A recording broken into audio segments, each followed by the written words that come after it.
Welcome back to Another View. I hope you've been enjoying the show so far. Now we are going to talk about something very important. You don't want to miss this part, like I always say.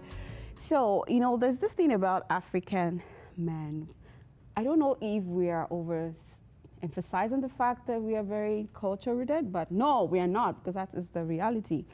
They have this thing of, I want to go back home, no matter where they are, they want to travel back home.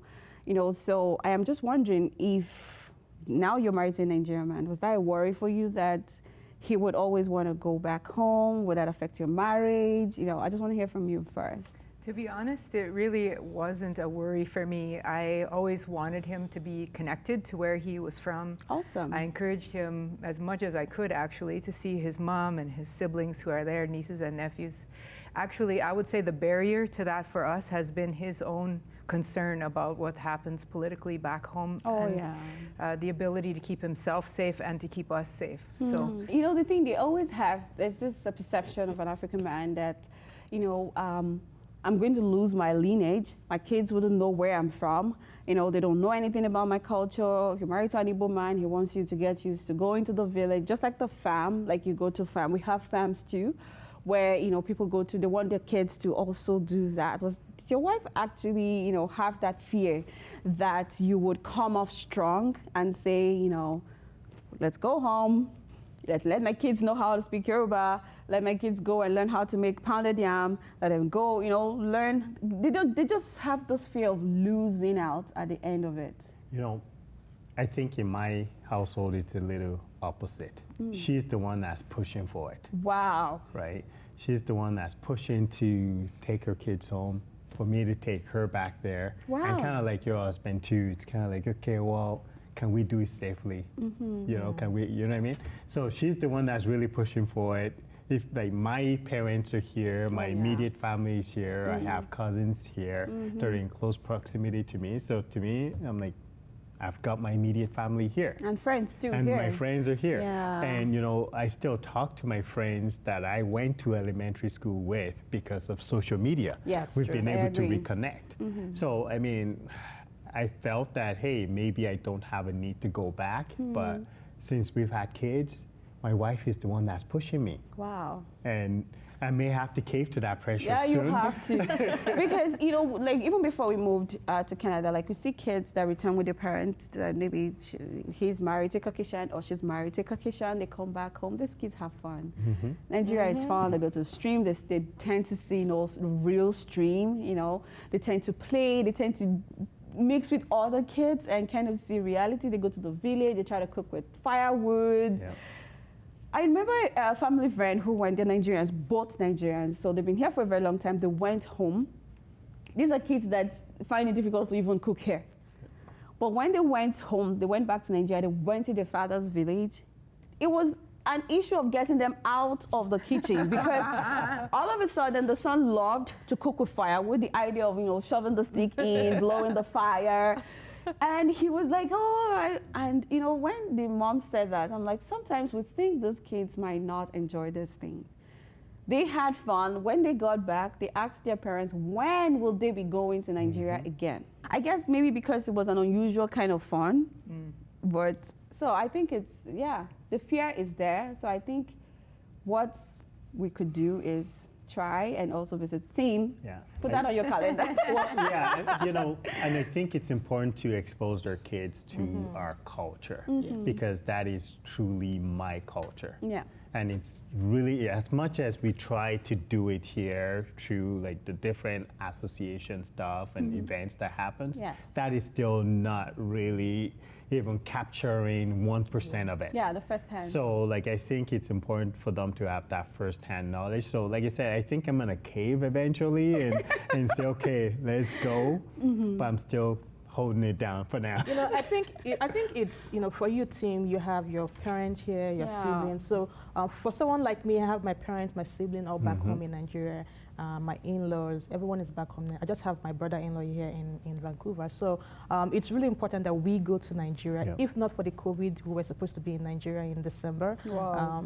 Because when I was on mat leave with my first child, I went to Nigeria and I spent 3 months because it's essential that, my child meets my siblings, my parents, you know, my Yeah, cousins the video as call well. might not just be Yes, enough. yeah. So you know, going back to Nigeria is a big plus for me. At least I want to do it once every 2 years. You know, go back home, you know, meet everyone, get them to integrate with other Nigerian, you know, kids. But if your learn parents Igbo. were here, like if you had your immediate family like team though, would you It's think- going to be hard because then who are you going back to? Yes. Who, if you don't have close relationship with your cousins, Mm-hmm. you know, aunties back home, it's going to be tough for you to, you know, pick up and say, hey, I want to go back to Nigeria to see auntie this or uncle that. So, Mm-hmm. yeah, if you have your parents here, I see the reason why you wouldn't want to go back to Nigeria. Let's go to the big one. The double standard life that has been lived by some people, don't let me say everybody, in an interracial relationship, you know, particularly involving an African and a Caucasian. You know, African generally, we place so much value on the male child, you know, and we tend to, you know, place it above every other thing to the extent that these men go out, you know, out of your way to have contingency plan, if you know what I mean, you know. So you're laughing because you know what I'm talking about. Tim, you know it, right? So the thing is, do you, and our culture supports polygamy. Are you aware of it? I am aware. Okay. Is your wife aware that our culture supports polygamy? Absolutely. Oh, she's aware? She's aware. I mean, I think that many cultures do, but Yeah. not Canadian culture. Yes, not Canadian culture, but she is aware. Yeah. So, you know, there's this thing that, let me use Nigerian men now, because firsthand I've had people back home in Nigeria that have their husbands live in a different country, maybe Canada, US, everywhere, and they have a full family. So a wife who was married properly, traditionally, church, they have kids, and their husband is living, let's say, in Canada, and he has wife, he has kids too. So what do you have to say about that? Did you at any time, honestly, Anna, did you at any time had that fear of, because I know you said you're aware, so did you have a fear that this man could have a family back home, and why though? Well, I am aware. Interestingly enough, before I even got married, I got a phone call from one of my relatives. And actually, I had just been watching a documentary about a 419. Oh. And so he and I were actually sitting on the couch, get a phone call. My relative says to me, I hear you're thinking of marrying, you know, Dr. Frank. Did you know that some Nigerian men do these things for citizenship and scam? He was sitting right beside me, and I was just completely white. I was I said, well, considering that he has a better job than I do, and that he's already got permanent residency, marrying me is not going to take him anywhere except marrying me. Yeah. So, you know, we know these things happen. How about the fear of having a different family back home for contingency plan? Contingency plan. Well, we've talked a lot about, you know, sons, daughters, all these kinds of things, and he's really shaken off those traditions, I would say. You know, whatever children we have been a blessing, and we do have children, and they all are a blessing, boy, girl. Yeah. Let me hear You know, Tim. for, I know I guess. Oge is eager to say something. I guess, you know, for me, that wouldn't be applicable because I've been here a long time, right? So my wife won't have those fears. But I mean, like the one thing that she's always said to me is that if you feel that you want to go have another family, see ya. You can go right? It's me or her. It's me or exactly. them. Like I said, like we choose to be together, right? We don't have to be. So if I feel that, hey, I need to go be with someone else, it's gonna be, well, Bye. you go do you, bye. It's like one of those, bye, Felicia. Right? Well, you know that most times they hide this relationship, and that's because, you know, it's easier. Like Anna rightly mentioned, the Nigerian culture of marriage is married till you die, no matter the situation. Like you're in it, you're gonna be in it forever. But from what I'm seeing now, it's not the same way with the Caucasians. Like if you're giving them a whole lot of mess, they're like, oh, bye, you know, stuff like that. But that's why, you know, most of those men feel like, oh, it's easy for you to say bye, Felicia, to them, and then they have to start all over again. So why don't they have a family? And you know, here, it's perceived that the woman takes the kids. And if you want to kill a Nigerian man, say you're taking his kids. Just say it, even if you're joking, and then you will see the reaction. So Don't you think that that's why that they don't put so much attachment to the marriage to a Caucasian? So they make a plan to have a contingency wife that will not run away. Okay. No, Amara, let me tell you, like I mentioned earlier, a man will always be a man, you know, Nigerian, Caucasian, whatever. But we see some of these Nigerian men, they do this, first of all, one, for paper. Yeah, you know, I if you don't have citizenship, you don't have PR, you don't have legal stay in that country, they marry for that, not for love. Yeah. And back home, they have someone that they truly care for, or maybe that's what they say. Yeah. But they have a family back home. You know, when things settle down, they can decide, okay, let me bring this family that I really care about, you know, Over and divorce the other and person. divorce the other person. And again, it could just be that, you know, at this code, now, wow, I want to go back home. And I want to go back That is home, a and I want very to good make angle. sure that I have my family around. You know, like they said, the woman drives the culture. So she might not want she to might go not with want to him, retire with the back home kids. with the kids. So he wants to have, you know, a fallback plan. A fallback plan, whereby he has, you know, a family back home, so he's not lonely. I think too, another important point is that we're only really one generation removed from acceptable polygamy, right? Yeah. Like, I mean, this is very immediate in my husband's own family. So you can't shake off these cultural norms just like that, right? You know, so we have to realize where these things come from. Yeah. You're absolutely right. Even here in North America, there's polygamy here, Oh. right? Like, there's polygamy, you know, sister wives you hear. You know what I mean? Like, you know, like there's polygamy here. There's camps. There's people that believe in that, right? Yeah, so what I would say is, I know it's difficult, but if you were Caucasian married to an African in Nigeria, this is not to, you know, make you afraid, to say, oh, my husband is not trustworthy, but sorry, we just have to say it the way it is. You have to find out. You have to try. I know Oge will say it. Amara, they need to ask questions. So before, especially if you on your part as a Caucasian woman, you are going in for love. For love. Ask questions. Hey, do FBI. Hire private investigators. But is it true? Yes. You know, get close, because sometimes we Nigerians from the outside, we may see these things, but we don't want to say it. But we don't if you want come close to us, we'll tell But if you you. come close to us and say, hey, we will open our mouth and we'll tell you everything. Yes, it's so true. Sometimes we'll just be looking at you. It's not by making braids, so it's not by making braids and eating jollof rice. Yes, you it's know, not by eating jollof it's not by that. So sometimes we'll just be looking and be like, this thing is wrong.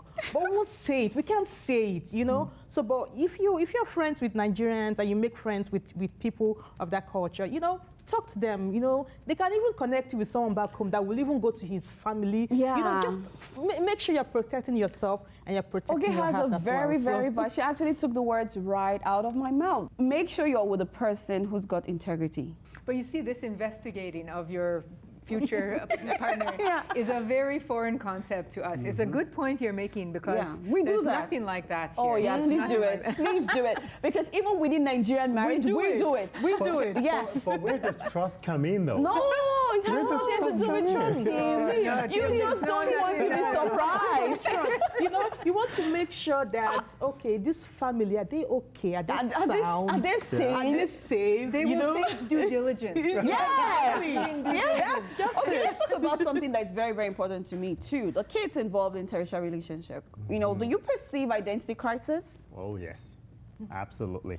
I think one of my biggest worry is that my kids will not be accepted by the Black community and will not be accepted by the Caucasian community. Whoa.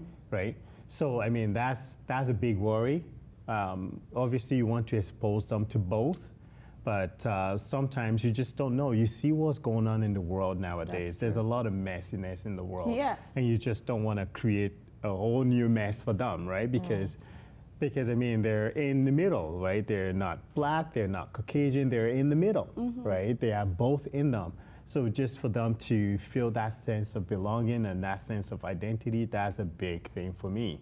And, you know, I want them to be How exposed to do you both. manage that though? Conversations, right? I remember my kid came home from school the one day and said, "Hey, Dad, you are dark chocolate. Mom is nut chocolate, and I am in the middle, right? Like I'm brown or something like that, right?" And this was based on what somebody told him, at school. So then we had to have the conversation about races and stuff like that, And how right? do you manage stuff like that? Because I think, like, I'm just putting myself in their shoes. Really, there'll be an identity crisis. We all have to agree to that. So how do you manage that here for yourself? Well, I think that our kids go to a multiracial school, so that helps, first of all, that kids aren't really pigeonholed, you know, this person is this person is that. It's really a multicultural classroom. Over half their classroom is from a not Different place. Caucasian. Yeah. The other thing is that we try to, in our home, have a sense of our family identity, which is different than others maybe, and they have identity in our family as an Afia family. Oh, This is what we yeah. believe in. We believe in integrity. We believe in acceptance. We believe in appreciation of others and their culture and their language. So, you know, that's how we manage it. Yeah. I love that answer. Absolutely. I totally love that. I hope you guys have that. If you don't know how to have that conversation, Ms. Sophia Yeah. just told you how to, and I think I totally agree. Before we go, I want to know, which Nigerian food can you cook? Oh, Honestly, and I'm going to be ready to challenge you. okay. So I learned all of my cooking from my husband because his sisters are not here. Okay. So, you know, I'll say that with a grain of salt, that the way the women will do it is different probably, but I can cook okra soup. I can cook Wow. pepe soup, but I don't make it hot Whoa! enough. I can cook. But you don't eat it? I eat it all, of course. I don't get to looking like this if I don't eat the food, let me tell you. I can cook egusi soup. Oh. And on a good day, when I feel like burning my pot, we can make jollof rice. Because you have to burn the rice. You for it have to be burn the jollof. rice to be jollof Yeah. rice. Like, it has to get burned. Don't think I'm not going to ask you, Tim. In my house, my Yeah. wife loves to cook jollof rice. Oh, Yeah. that's That a is- good that Man, is- I don't know what that is a a staple. Nigerian family is without jollof Oh, rice. absolutely. But I mean, pounded yam She cooks pounded and yam? pepper soup, absolutely. So Okay, Tim, you've done a good job. Here's the thing. Like, we would go to my parents, and there will be all sorts of food.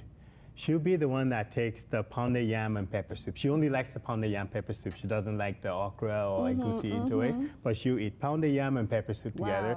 Wow. But then there's me. I'm like taking all the Canadian food. I'm going to ask you too. So, which of the Canadian food can you cook? Because Okay. it's not just for the So women, my right? wife's family, every year we would get together and we'll make pierogies. Oh. And I've just come to love pierogies. If there's a small town wedding and there's no pierogies, count me out. I am not going.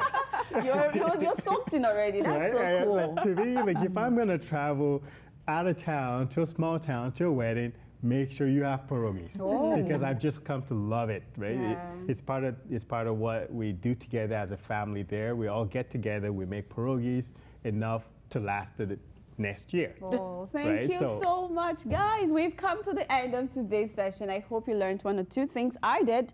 I learned today you can actually have non-negotiables. So, yeah. So my last word, really, not because I'm an expert, but because of what we've talked about here today, is have those talks, have the communication, do the FBI work, girls, boys too, because this one is just one way. So do the FBI work, find out deeply who you are getting into a relationship with if you're going to go into a relationship involving a different race. Try to get close to his friends. Somehow somebody's going to slip up something. If you really pay attention, you're going to find out one or two things. That being said, let us know your views on today's discussion. Just follow us upon our social media platform. Put down your comments. Until we meet you again on our next session, take good care of yourself. Remember, stay safe out there and be good. Bye.